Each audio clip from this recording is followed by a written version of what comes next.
అందరికీ నమస్కారం. నాటుకోళ్లలో కాళ్ళు కాలు పట్లు ఎక్కువగా వస్తున్నాయా? నాటుకోళ్ళు బెదిరిపోతున్నాయా? పందెం ఆడలేకపోతున్నాయా? నాటుకోళ్ళకి యాంటీబాడీ ఇమ్యూనిటీ అనేది తగ్గిపోయిందా? యాంటీబాడీ ఇమ్యూనిటీ తగ్గిపోతే నాటుకోళ్లలో వైరస్ అటాక్ అయిన తర్వాత కోడి 2, 3 రోజులుండి మునగలాగేసుకొని చనిపోతా ఉంటాయి.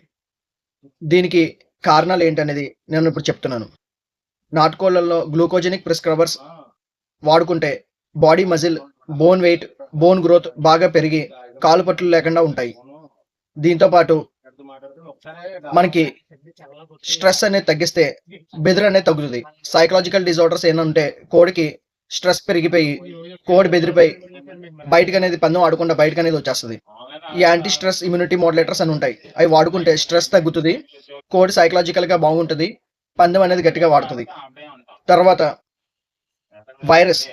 వైరస్ కి మన బాడీలో ప్యాథోజన్స్ బాగా పెంచాలి.